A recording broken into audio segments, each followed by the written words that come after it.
Notre shiur traite donc de la fête de Hanouka.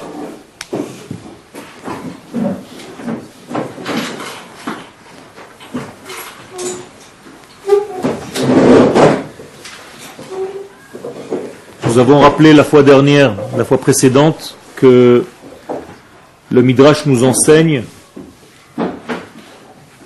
que le deuxième verset de la Torah, Vehaaretz hayta tohu vavou vechoshech al pnei tehom, en réalité traverse en filigrane tous les exils que le peuple d'Israël aura durant son histoire. Et l'un des termes donc, qui apparaît dans ce deuxième verset de la Torah, c'est Choshech. Choshech qui veut dire le noir, les ténèbres. Et nous avons donc expliqué par la bouche de Rabbi Shimon ben Lakish que Choshech représente la Grèce, l'exil grec, lorsque cet exil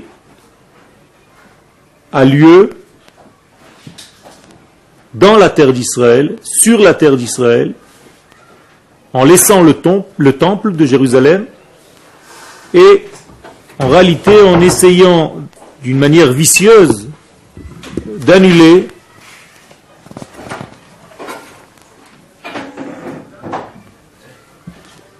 le contrôle d'Israël sur sa terre. Nous avons expliqué la notion de noir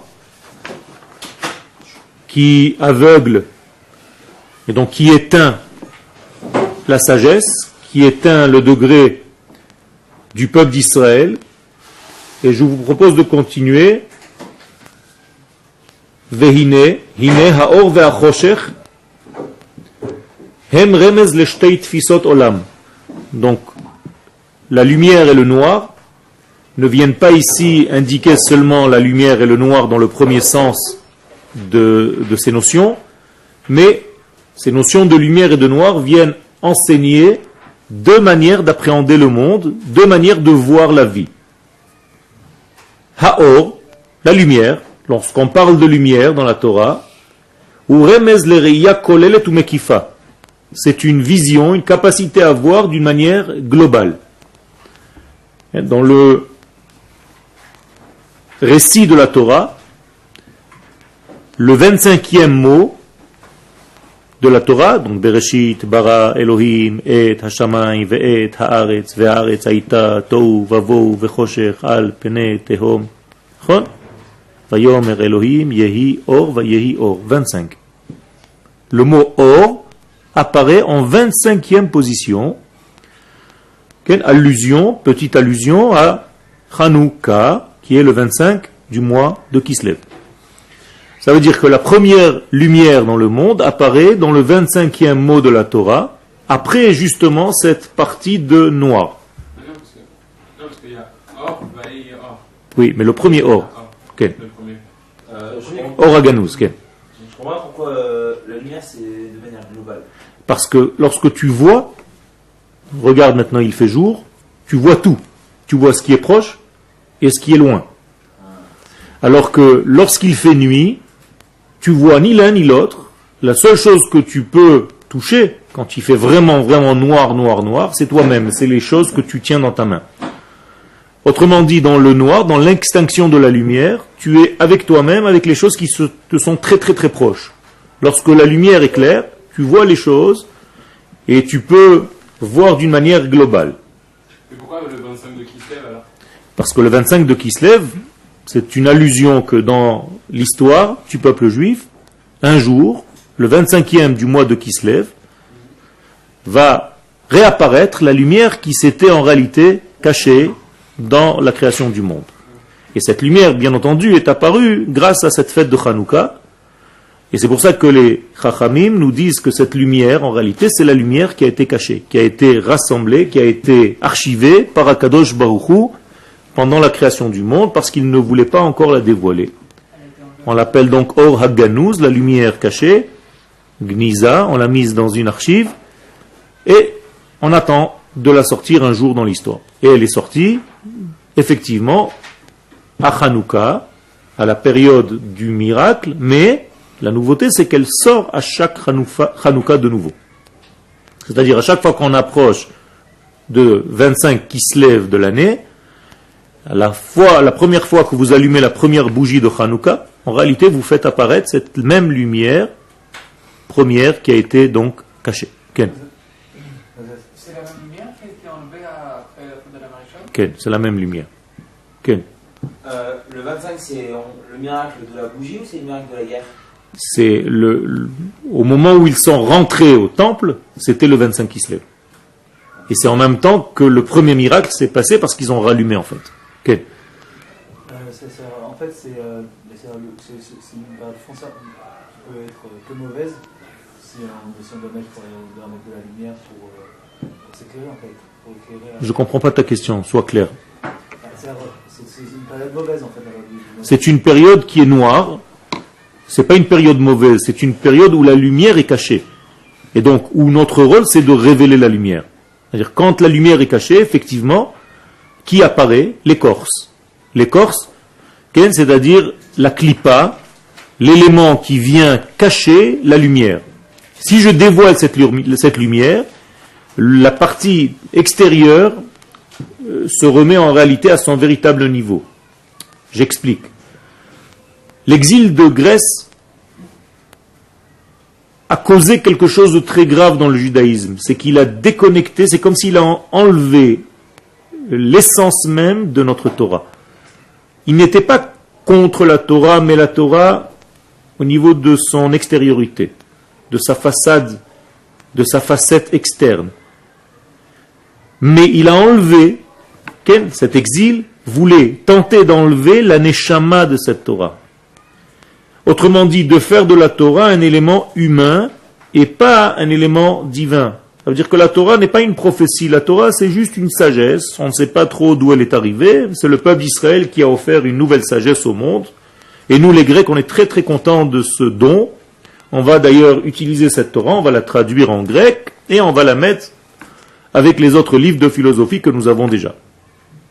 Quel est le problème dans ce degré-là? Il y a marqué que la Torah a été traduite en grec le 8 du mois de Tevet, comme ça dit la Gemara, et le Shulchan Aruch, au Siman 580, petit b, et que 3 jours durant, le monde a été en fait éteint.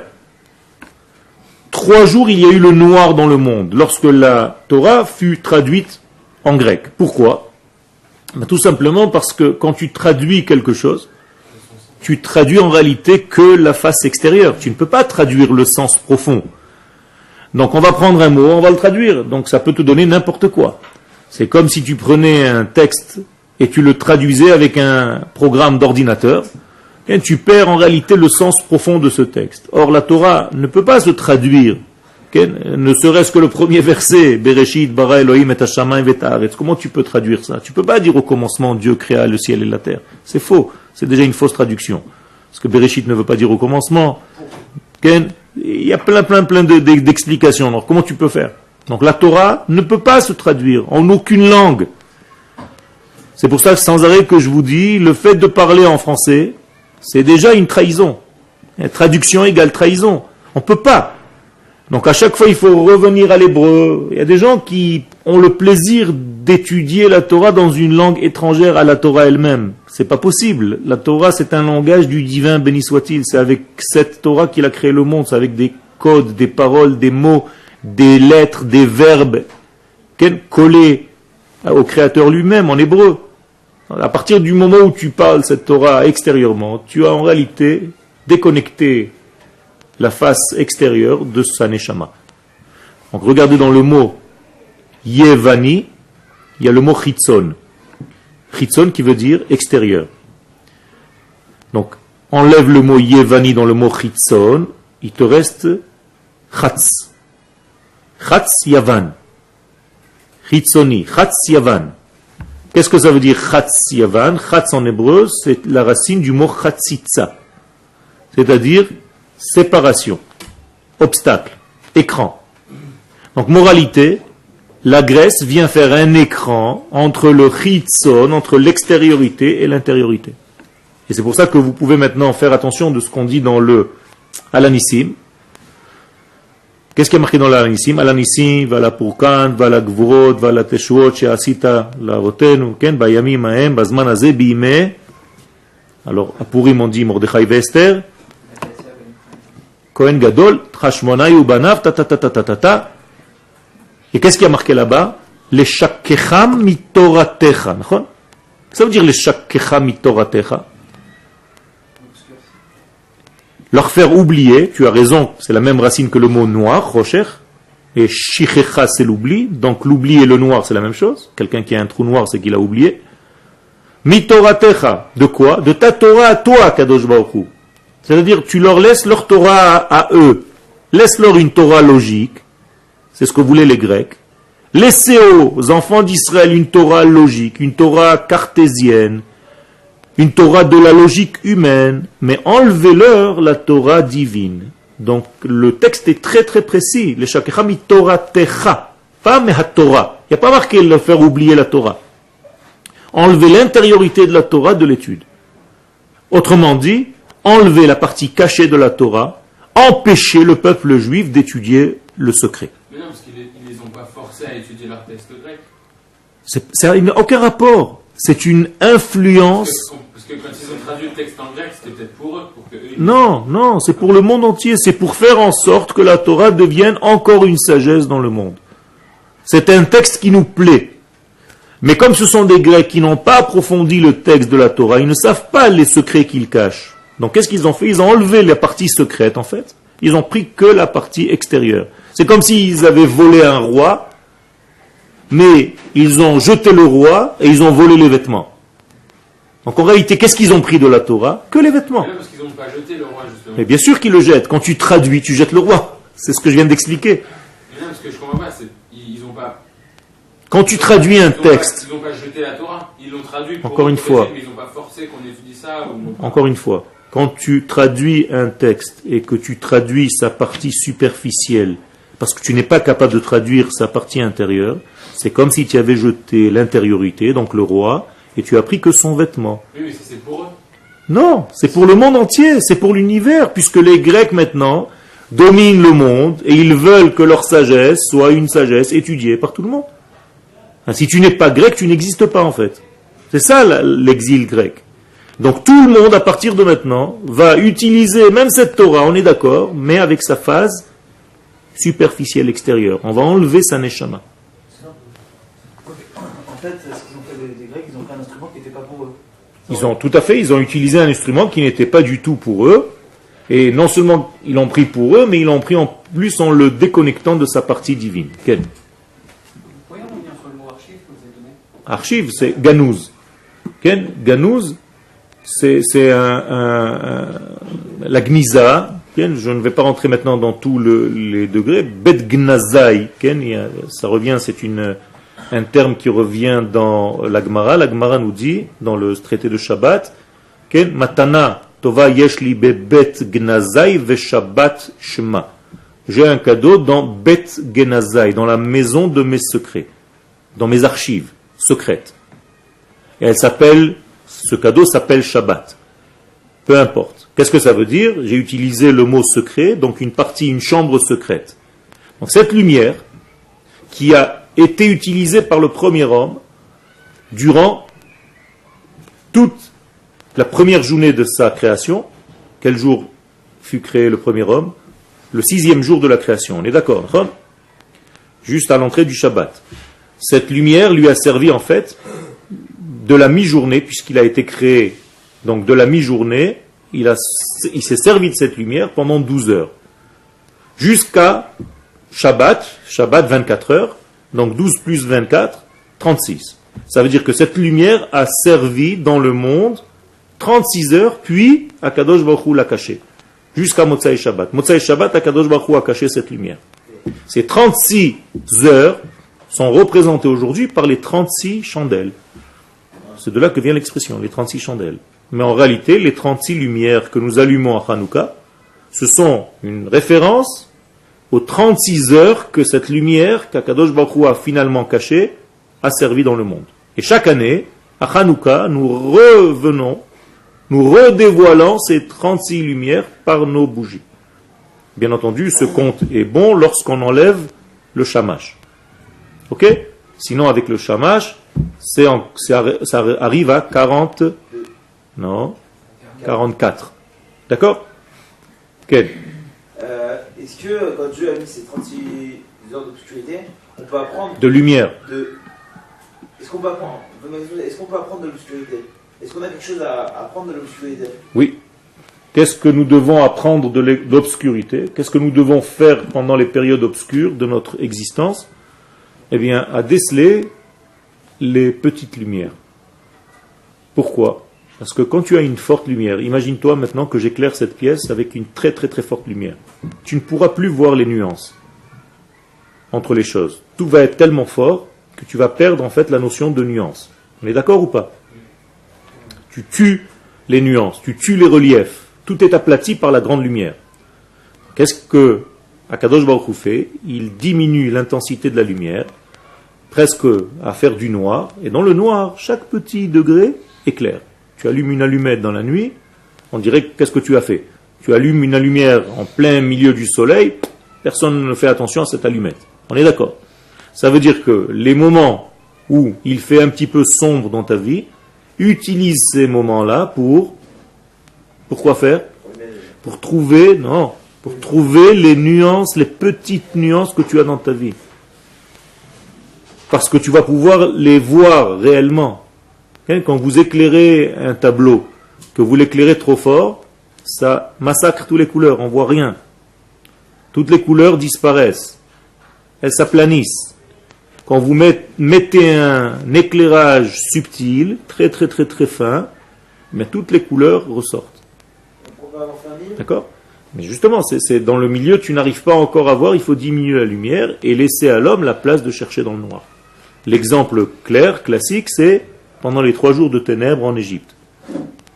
Qu'est-ce qui s'est passé pendant ces 3 jours en Égypte? Il faisait noir, complet, et les enfants d'Israël ont utilisé ce moment-là pour aller chercher chez leurs voisins égyptiens tous les ustensiles.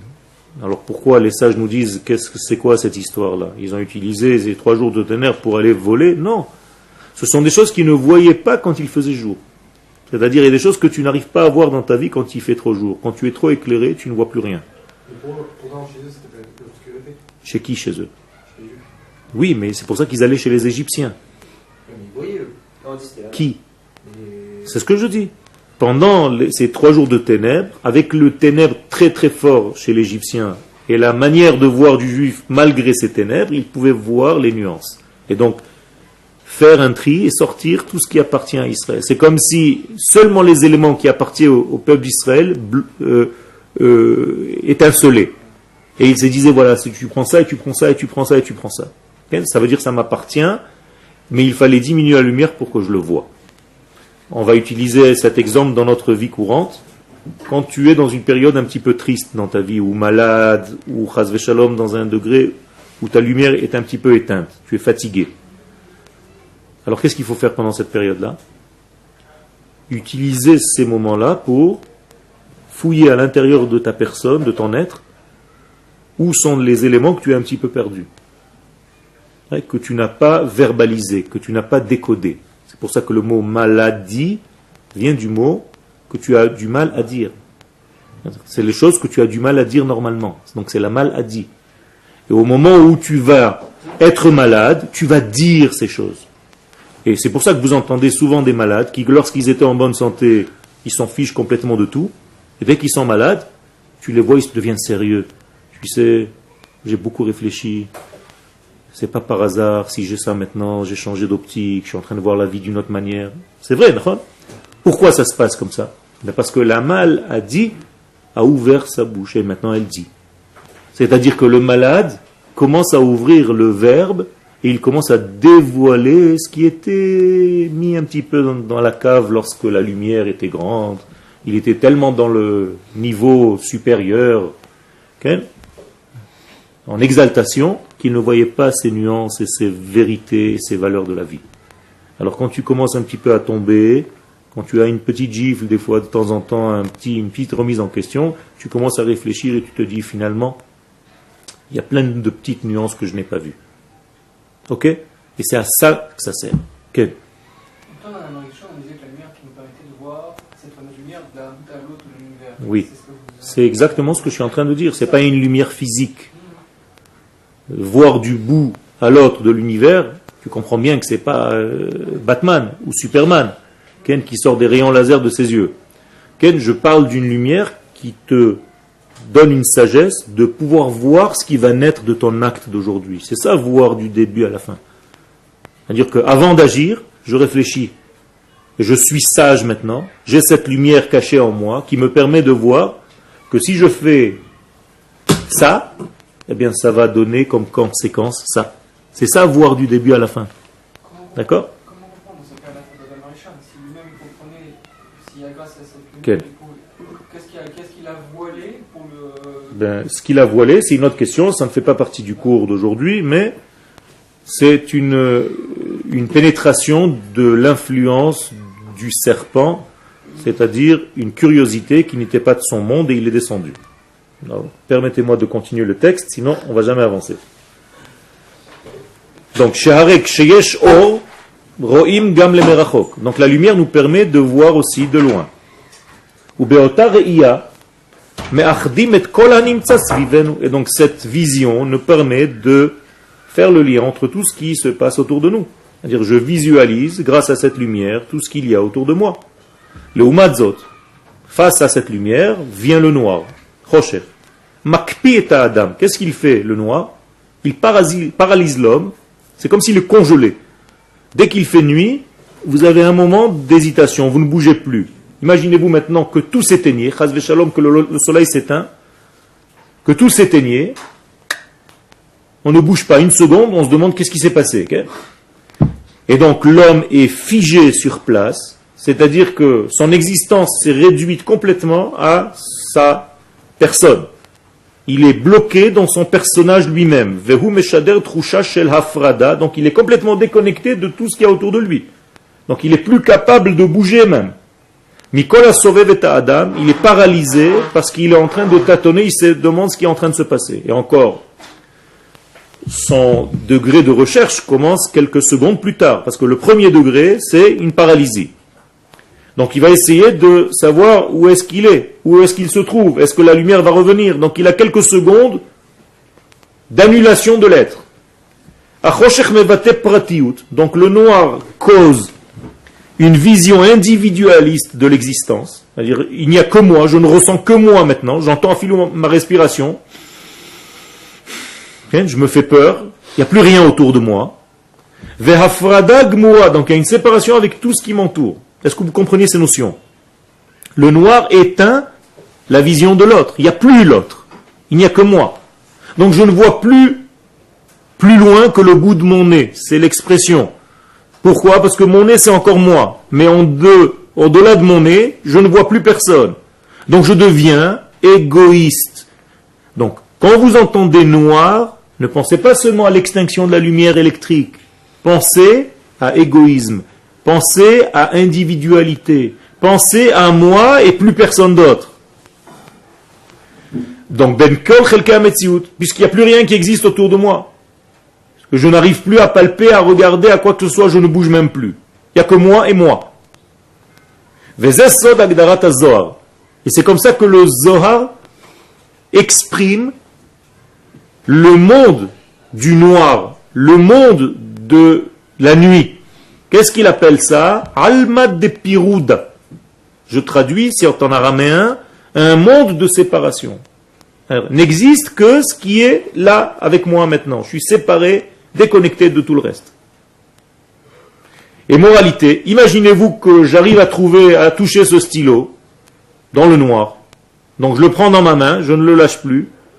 C'est la seule chose qui existe. Donc je l'ai séparé, ce stylo, et de la table, et de la feuille qui était à côté, puisque je ne vois rien. Donc ce stylo est devenu encore un élément d'individualité. Vous comprenez? Tout ce que je fais, c'est individuel. C'est séparé, déconnecté du reste. Olam chashukh vemagbil. Donc c'est un monde qui est noir et qui bloque et qui donne des limites, des frontières que je ne peux pas dépasser.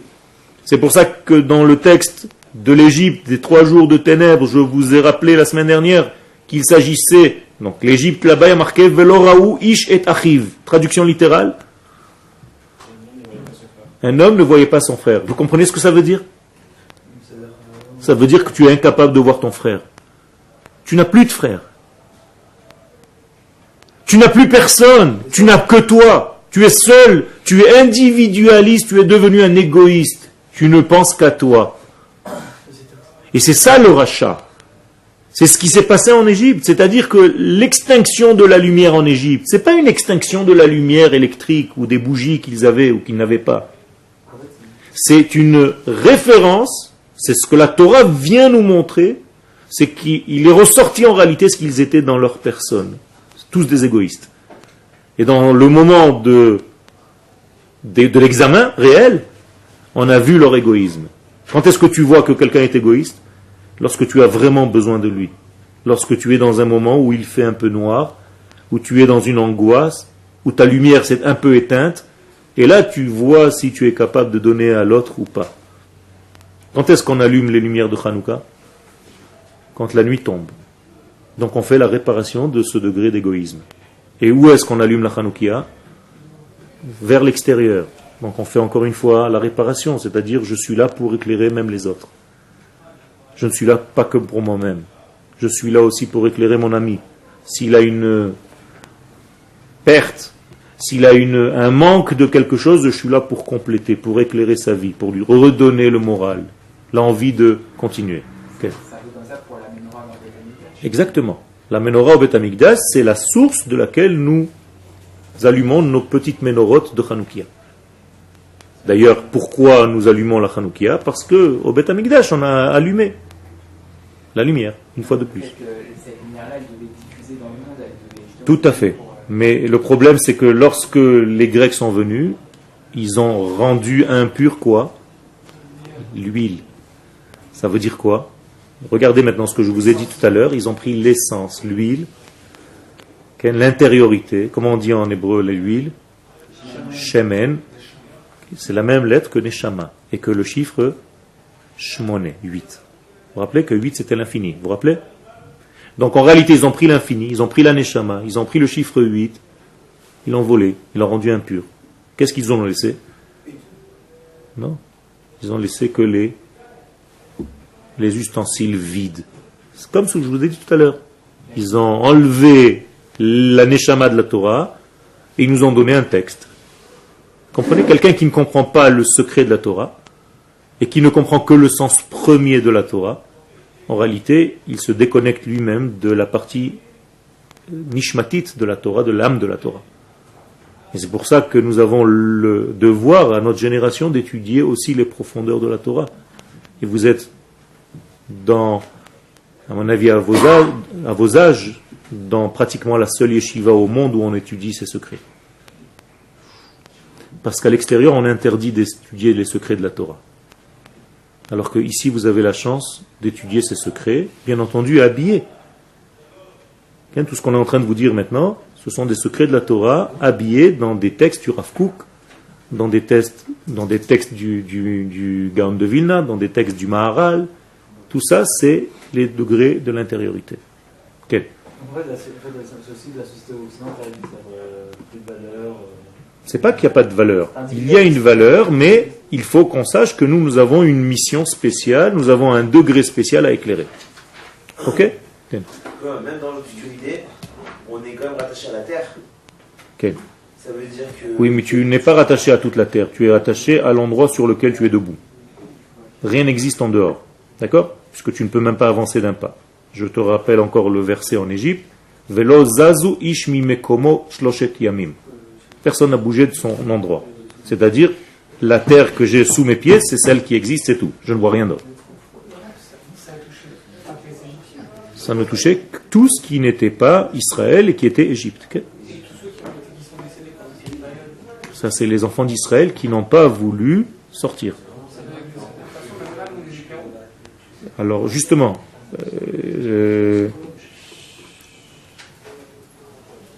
les personnes qui n'ont pas voulu participer à l'histoire du peuple juif qui allait sortir d'Égypte sont mortes pendant les 3 jours de ténèbres. Pourquoi? Qu'est-ce que ça veut dire? Il est écrit que les enfants d'Israël avaient de la lumière. Donc je suppose que ces gens-là avaient aussi de la lumière. Donc comment se fait-il que ces gens-là n'ont pas vu la lumière lorsqu'elle était?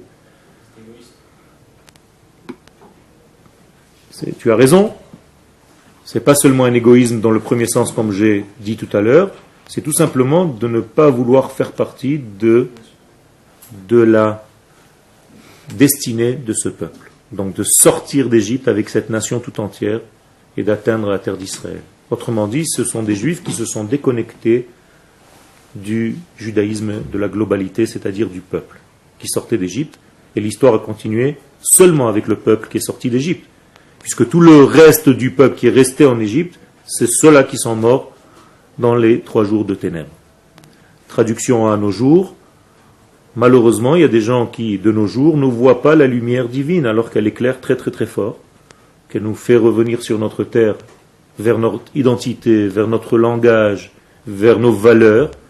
Et, chas v'shalom, il faut faire attention de ne pas être parmi ceux qui ne voient rien, et qui font semblant d'être aveugles, parce que ceux-là sont en train de mourir dans une plaie des ténèbres des temps modernes. Quel? Ceux d'aujourd'hui qui ne veulent pas monter en Israël, c'est simplement parce qu'ils ont une volonté de monter, mais ils ont une impossibilité. Je suis entièrement d'accord avec toi. Parce que quand on parle de ceux qui étaient en Égypte, ils n'avaient même pas la volonté. Tout à fait, tout à fait. Tu as raison, tu as entièrement raison.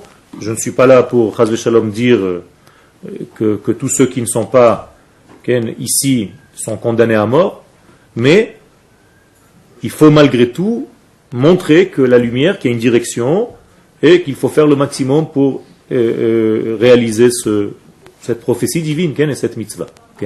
Pourquoi Akadosh Baruch Hu nous a demandé en Égypte de nous affirmer en mettant du sang sur les portes, donc de faire nous-mêmes un acte, s'il savait déjà avec la lumière, comme vous dites, qu'on était séparés du peuple qui n'avait pas vu la lumière? Oui, ça ne suffisait pas. Il fallait aussi prouver que tu n'avais pas peur des personnes qui étaient à côté de toi. Donc c'était pour te prouver à toi dans quel camp tu étais. Pour devenir égoïste au niveau du peuple alors? Oui, ça s'appelle être nationaliste. C'est pas de l'égoïsme au niveau du peuple. Il y a un mot pour ça, ça s'appelle être nationaliste. Une fois que tu as été nationaliste, alors tu peux commencer à être universel. Tu peux sortir ta Torah vers les nations du monde. Mais au départ, il faut que tu retrouves ta nation. Tu ne peux pas arriver à dévoiler ta lumière aux nations si tu n'as pas encore intégré ta nation toi-même. Cette nation, on l'a retrouvée puisque c'est ceux qui Non, voyaient... non, pas encore. Pas encore. Pas tout à fait. Pas jusqu'au bout. Ok? Alors, ou que divrei à Rav Kook, donc le monde de la séparation, et le Rav Kook appelle ça dans Meorot Areiya, qui guéder, regardez ce qui est en gras, qui guéder à Chosher, comment je définis le noir, dit le Rav Kook, ou pirut kol davar bifne atzmo. Traduction, la séparation de chaque chose, de chaque élément, pour lui-même. D'accord? Ça veut dire chaque élément devient lui-même une entité séparée du tout. She'enom habit el zulato. Regardez bien les textes du Rav Kook, qui ne regarde rien en dehors de lui-même. Il n'y a que lui-même qui s'intéresse. À la fin de l'année, vous allez avoir une photo du groupe, et lorsque vous allez recevoir cette photo, pendant une demi-heure au moins, vous allez vous regarder vous-même. Après seulement, peut-être que vous allez commencer à regarder les autres, mais finalement, vous allez encore regarder vous-même, et après vous allez mettre la photo dans un tiroir. Ce qui prouve bien que l'homme est un égoïste par nature, et que c'est ce qui l'intéresse à lui. Si un jour vous avez écrit un article dans un livre, vous vous en fichez complètement, vous tournez toutes les pages pour arriver à votre article. Alors qu'il y a beaucoup d'autres qui ont écrit d'autres articles, et la même chose dans tous les domaines. C'est qui vous a donné cette nature? C'est Dieu. D'accord. Ça veut dire que cette nature, c'est la base avec laquelle on vient dans ce monde, mais qu'il faut rapidement la dépasser. Ça veut dire que, effectivement, quand un enfant naît, c'est important qu'il développe cette protection de soi, mais très rapidement, lorsque tu grandis, il ne faut plus que tu restes à ce niveau-là, sinon tu deviens, chas v'shalom, un racha, dans les initiales en hébreu, resh, shin, ain, racha, c'est ratson, la volonté, shel, de atzmo. Donc la volonté de lui-même. C'est ça le rachat. Le rachat ne pense qu'à lui tout le temps. Veino mechubar le shum lo beshum yachas. Donc il n'y a aucun lien entre cet élément et l'autre, entre cette personne et l'autre. Pourquoi? Parce que le noir enveloppe tout le monde. Vezeu geder achosher, dit le Rav Kook, c'est comme ça qu'on définit le noir. Donc vous voyez, il ne te dit pas que c'est l'extinction d'une lumière. Tout de suite, il te traduit le degré de noir en degré de sentiment humain, c'est-à-dire d'égoïsme, d'individualité. Shehu shachen karov le tohu vavo. Donc le Rav maintenant va un petit peu aller plus loin et il va dire c'est très très très proche du tohu bohu. Pourquoi il dit que c'est très proche du tohu bohu d'être dans cet état? Qu'est-ce que c'est que le tohu bohu? Hein? Le balagan? Non. Non. Non. Alors si vous ne dites pas en hébreu, vous ne pouvez pas comprendre. Encore une fois, je reviens à l'importance de comprendre en hébreu. Tohu vebo hu. Traduction, il y a tout en lui, mais dans un désordre total. C'est-à-dire tout y est, mais tu ne vois rien. Pourquoi? Parce que ce n'est pas dans l'ordre, ce n'est pas à la place. Donc qu'est-ce que c'est que le tohu bavo, ici le noir? C'est la même chose. Tu es, les autres éléments sont aussi. Mais j'ai éteint la lumière, plus personne n'existe pour moi. Ça veut dire que les choses ne sont plus en ordre parce que je me suis retiré, je suis devenu moi-même une personne à part entière, mais plus que ça, entièrement à part. Okay? Et donc séparé complètement du tout. Un homme qui sort du tout, marqué Altifrosh min hatzibur, si tu sors du tout, si tu n'es pas avec tes frères, si tu ne vis pas au rythme de tes frères, okay, tu es dans une situation très très très dangereuse. Et ça c'est le noir. Maintenant on arrive à l'exil grec. Vehine, Besefer Meimarom katav Rav Harlap Zatzal. Le Rav Harlap nous explique que lorsqu'Akadosh Baruch Hu a créé le monde, il a créé des mesures pour chaque chose. Qu'est-ce que c'est que la création du monde? C'est la mise en mesure de chaque chose. On est d'accord? Là va être l'océan, là va être la terre, là va être le jour, là va être la nuit. Et on sépare les choses, on met un ordre et chaque degré est dans une case. Et lorsque la nature, avant la faute du premier homme, il fallait que dans ces mesures que Dieu a créées lorsqu'il a créé le monde, on arrive à voir l'infini. C'est-à-dire, il ne s'agit pas de rester dans les limites, dans les tiroirs. Vous comprenez? Ça veut dire que le monde, effectivement, est fabriqué et créé en forme de tiroir, de cloison. Mais toi, dans ce monde, tu peux arriver à l'infini, à partir de ces cloisons. C'est-à-dire, il ne s'agit pas de rester à l'intérieur de ton petit casier. Aval, cependant, qu'est-ce qui s'est passé? Les acharachet, quand l'homme a fauté, au lieu de découvrir l'infini du monde fini dans lequel tu es, qu'est-ce qui s'est passé en réalité? On est tombé encore plus dans le monde fini. C'est-à-dire, le tiroir est devenu un double tiroir. Une double poche. C'est-à-dire, les choses se sont cachées doublement. Au lieu de sortir et de voir l'infini qui unit le tout, on est tombé dans un degré qui nous cache doublement et il nous cache même la cachette. C'est ce qu'on dit aster astir. C'est-à-dire, je vais camoufler le fait que le monde est dans une cachette. Autrement dit, tu vas même pas savoir que tu es caché, que Dieu est caché dans ce monde. Donc tu ne vas plus chercher. Verak be Israël, Am Kedosho. Et il est resté une seule mémoire dans l'humanité, et cette mémoire est restée dans le peuple d'Israël, Mitzat Klaliuto au niveau de notre collectif. Hunitzri besod mashamu chazal Yaakov Avinu lo met. Et c'est pour ça qu'il est écrit que Yaakov Avinu n'est pas mort. Qu'est-ce que ça veut dire qu'il n'est pas mort? S'il n'est pas met, la preuve c'est qu'il est mort. Alors, qu'est-ce que veulent dire nos sages dans la Gemara de Ta'anit à la page 5, Yaakov Avinu lo met? Alors regardez les lettres, met. S'il est lo met, alors qu'est-ce qu'il est? Inversez les lettres. Non. Lo met, donc prends le mot met. Tam. Tam, qu'est-ce que ça veut dire tam? Non? Entier. Tam venishlam. C'est-à-dire, Yaakov Avinu n'est pas mort, pourquoi? Parce qu'il était entier. C'est-à-dire, quand tu es dans l'entité, tu ne risques jamais de mourir. Quand tu es dans l'individualisme, tu es tout le temps dans un risque de mourir. Un exemple très simple. Un arbre avec ses feuilles, tout le monde vit. On est d'accord? Pourquoi? Parce que tout le monde tire son énergie du tronc, de l'arbre, des racines. Maintenant tu passes, toi, et tu prends une petite feuille. Pic. Elle a été déconnectée du tout. Qu'est-ce qui se passe avec cette feuille là maintenant? Elle est en train de mourir. C'est fini. Elle va sécher, dans quelques heures tu verras qu'elle est déjà morte. C'est la même chose au niveau du peuple d'Israël. Si tu te déconnectes de l'arbre, tu es déjà dans une situation de mort. Même si tu bouges encore, c'est en réalité un mouvement qui trompe.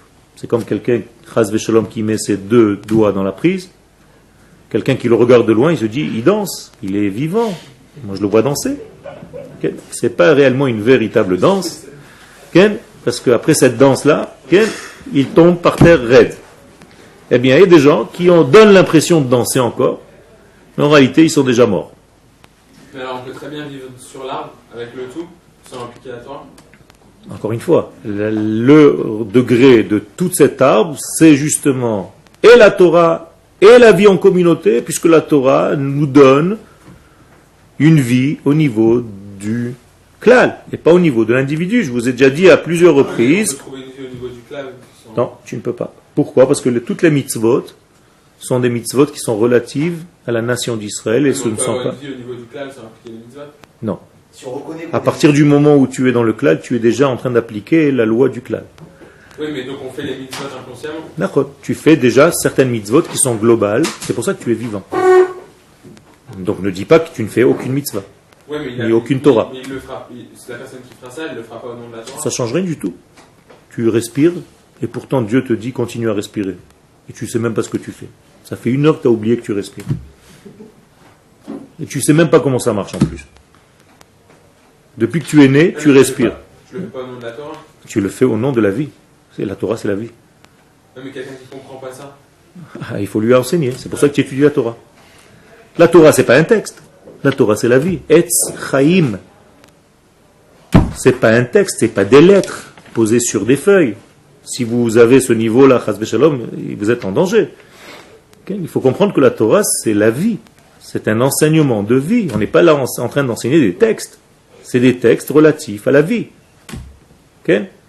Tu as toujours une question? Tu es électrifié? Vas-y. Non, bravo. Une personne qui mange du porc, un juif qui mange du porc, Okay. mais qui reconnaît qu'il est juif et qui sait qu'il est juif, Okay. il est rattaché à l'arbre quand même s'il n'a jamais tué la Torah, vous savez. Nachon. Il a quoi qui dit? Ça veut dire qu'il est vivant. Nachon. Il y a plusieurs degrés. Il est attaché à la source de la vie, et ça dépend pourquoi il a mangé du cochon. Parce que si le médecin lui a dit qu'il doit manger pour vivre, donc ça devient une mitzvah pour lui. Donc il fait une mitzvah en mangeant du cochon, et il doit faire d'ailleurs Netilat Yadayim, Amotzi et Birkat Hamazon sur le cochon qu'il a mangé. Non, je rigole pas.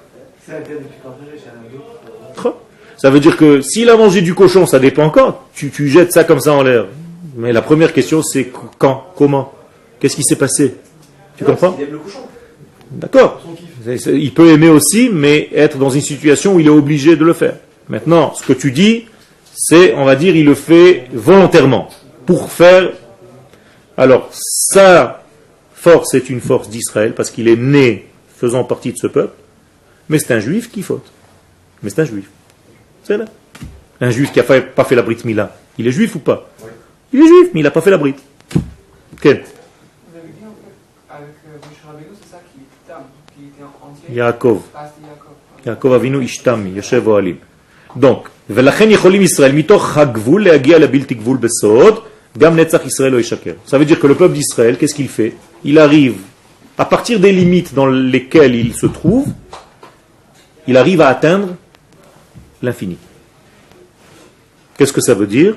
Réellement, ça veut dire que le peuple d'Israël, à partir du monde structuré, bien ficelé, bien mis en tiroir, dans lequel nous nous trouvons, puisque chacun de nous est différent, chacun de nous s'habille différemment, chacun de nous pense différemment, chacun de nous parle différemment, on ne ressemble pas les uns aux autres. Et pourtant, on peut arriver à voir des degrés qui sont de l'ordre de l'infini. Comment est-ce qu'on peut arriver à ces degrés-là? Justement, avec l'infini qu'il nous a donné, il nous a donné la Torah. Donc lorsqu'Akadosh Baruch Hu nous a donné la Torah, c'est en réalité un cadeau qui nous vient du monde infini dans le monde fini. Donc, si j'étudie la Torah, qu'est-ce que je fais en réalité? Je m'imprègne d'un monde infini alors que je suis moi-même dans un monde fini. Vous comprenez? Donc étudier la Torah, c'est tout le temps faire le lien entre l'infini et le fini. Puisque je suis dans un monde fini malgré moi, je suis né là-dedans, mais j'ai des éléments qui me viennent de l'infini pour m'éclairer mon monde fini. Et ça, c'est la seule mémoire au monde. Aucune nation au monde n'a reçu une Torah venant de l'infini. Toutes les religions du monde, ce sont des religions inventées par des hommes. Donc ils ont été ici, et ils ont créé une religion à partir d'ici. C'est-à-dire dans son propre tiroir, par son cerveau à lui, il a créé une approche vers quelque chose d'infini. Ce qui est complètement subjectif, donc complètement faux. Nous sommes le seul peuple sur terre qui a reçu la parole de l'infini, malgré nous, qui nous est venu de l'extérieur de notre petit tiroir et qui nous a donné des éléments qui nous viennent de l'infini dans son monde fini. Donc si je suis un Talmid Chacham, si j'étudie la Torah, si j'applique les mitzvot, j'ai la capacité de sortir du monde structuré et fini pour dévoiler un monde infini, tout en restant dans ce monde fini. Je ne suis pas en train de me sauver, okay? Mais j'éclaire ce monde fini par un éclairage supérieur. C'est ce qu'on fait dans les lumières de Hanouka. Les lumières de Hanouka, c'est apporter la lumière de l'infini pour éclairer notre monde noir, notre monde fini, notre monde de tiroir, notre monde sclérosé, notre monde de ténèbres, par une lumière qui vient de l'infini. Si vous pensez à ça quand vous allumez les veilleuses de Hanouka, votre allumage sera complètement différent des autres années. C'est-à-dire à chaque fois que j'allume les lumières, c'est l'infini qui vient dans le fini. Et c'est à ça que je dois penser. Okay. Étudier la Torah, c'est le lien aussi. C'est-à-dire que toute l'année, tu étudies, mais il y a des moments où on doit faire un acte symbolique très fort, et tu fais un acte. Et c'est pour ça que ça marque les enfants plus que étudier. Okay. La même chose. C'est une très très bonne réflexion que tu es en train de dire. L'Akba Omer, c'est un allumage, mais qui touche encore plus bas, il touche la terre. Alors qu'ici on n'a pas le droit d'allumer la menorah de Hanouka si elle est posée par terre. Vous savez ça. Il faut que la lumière de Hanouka doit au moins être à peu près 30 cm du sol, et à peu près à 80 cm du sol. C'est-à-dire à peu près à la hauteur d'un tabouret d'une chaise. Vous posez votre Hanoukias sur un tabouret qui est posé par terre. Pas plus bas. L'Akba Omer, la lumière, le feu, touche déjà la terre. Il est encore plus bas, il est descendu plus bas. Pourquoi? Parce que c'est les secrets de la Torah, c'est Rabbi Shimon Bar Yochai qui a amené l'infini véritablement dans le monde de la matière. Chag Sameach.